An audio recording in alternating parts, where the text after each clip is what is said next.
My wife and I tied the knot when we were both in our early 20s, just 2 years ago. Ever since then, she had this strong urge to become a mother.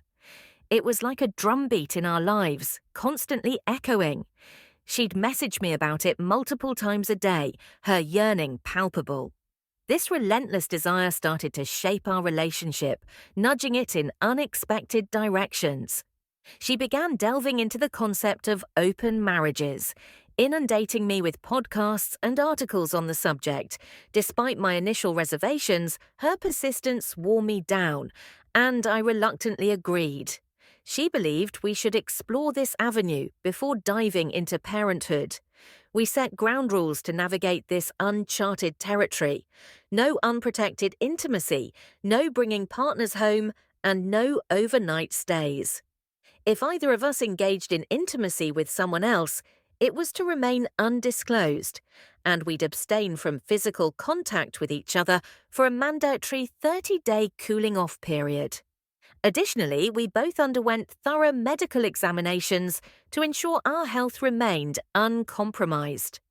With these guidelines in place, we embarked on the uncharted waters of an open marriage. Friday nights became her designated time for dates, which suited us since I often worked late and returned home around 10 p.m. Initially, it felt like an exhilarating adventure. She'd return from her dates bubbling with excitement, recounting her experiences in vivid detail. Yet, these encounters were purely social, no physical intimacy was involved.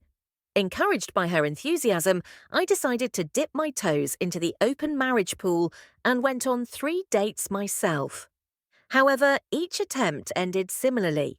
The moment the women discovered my marital status and our open arrangement, their interest waned, leaving our connections fizzled out. Then came that fateful Friday night when she strolled in at 3 in the morning, too tired and sore for physical intimacy.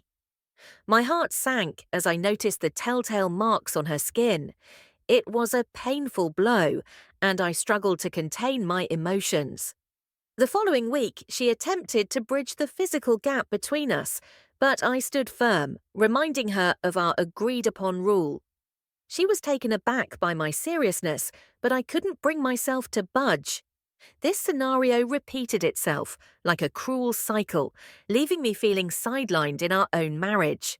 She'd revel in the thrill of her new relationships on Fridays and spend the rest of the week trying to chip away at our established rules. I found solace in distancing myself, throwing myself into work, spending more time outside, and channeling my emotions into physical activities. But after enduring 5 months of feeling like an afterthought, I reached a breaking point.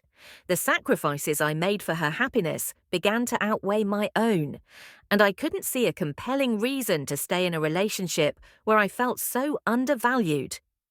I found myself running out of steam, feeling like I had nothing left to offer. Despite my wife not crossing any of our established boundaries, whenever I expressed concerns about her new partner, she dismissed them as trivial.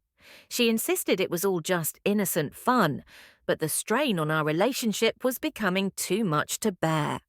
As time passed, it felt like my concerns were falling on deaf ears, with my wife continually downplaying the situation.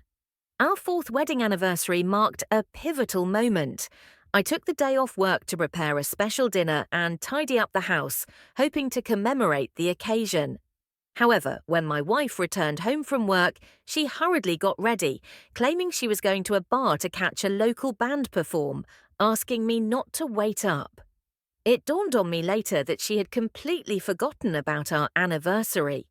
The following morning, she still hadn't returned, violating our agreement not to sleep over elsewhere. Feeling devastated, I sent her a message expressing my disappointment and informing her of the breach of our agreed-upon rule. I also made it clear that I had reached my limit. Her response came later, filled with apologies, claiming she had unintentionally fallen asleep and promising it wouldn't happen again. But I wasn't in the mood to discuss it further.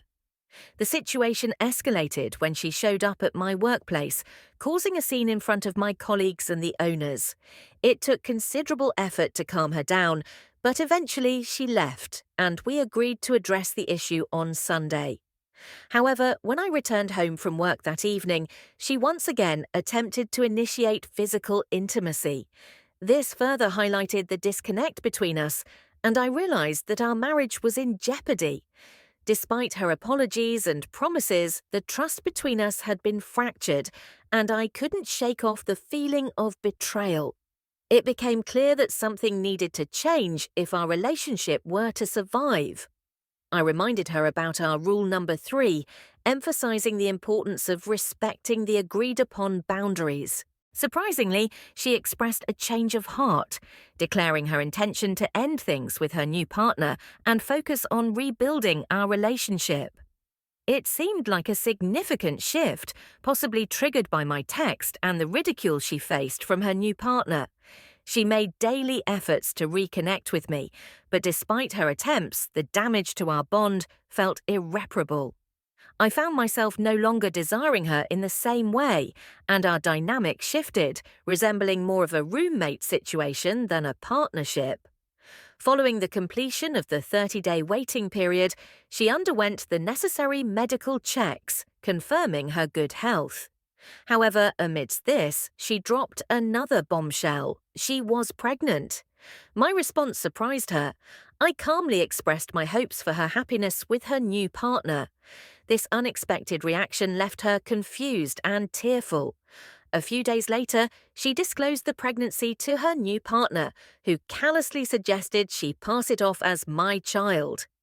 It was then that I made the resolute decision to pursue a divorce, despite her desperate pleas and promises to salvage our relationship.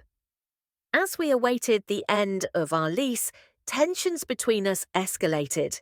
She continued her attempts to bridge the emotional gap, but my resentment only grew, mirroring her expanding belly. Living together became increasingly strained, with my rejection of her advances becoming a painful routine.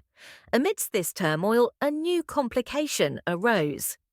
One evening, she entered my room bearing pizza, brimming with excitement about her pregnancy and its accompanying joys. Once again, she attempted to initiate physical intimacy, hoping to reignite our connection. However, my patience wore thin, and I couldn't bring myself to feign interest any longer. I bluntly rejected her advances, suggesting she seek companionship elsewhere. Her departure from my room was marked by tears, a poignant reminder of the irreconcilable divide between us. Around the same time, we attended our initial divorce hearing, where the judge ordered us to undergo 6 weeks of marriage counseling. However, these sessions felt futile, akin to a superficial exercise in storytelling, rather than a genuine attempt at reconciliation. All I yearned for was closure, longing to put this tumultuous chapter behind us and embark on separate paths. With my birthday approaching, she persisted in her efforts to mend our fractured relationship, extending an invitation to celebrate together. However, my enthusiasm waned and I declined, unable to summon any semblance of excitement for the occasion. Despite her insistence, I remained steadfast in my decision, signaling the culmination of our dwindling connection. Each passing day felt like an arduous journey through the remnants of a broken marriage, with our interactions fraught with tension and unresolved grievances. As the end of our lease drew nearer, I clung to the hope that we could eventually move forward separately, leaving behind the pain and disappointment of our failed open marriage. I got really mad eventually. I told her I wasn't going to spend any more special occasions with her, especially after our terrible 4th anniversary when she went out with someone else. She ended up crying in the kitchen. Then I went to work and told her I'd see her on Monday for our counselling session, which the court ordered. But when Monday came, she didn't show up. I tried calling her, her friends, and her parents, but no one answered.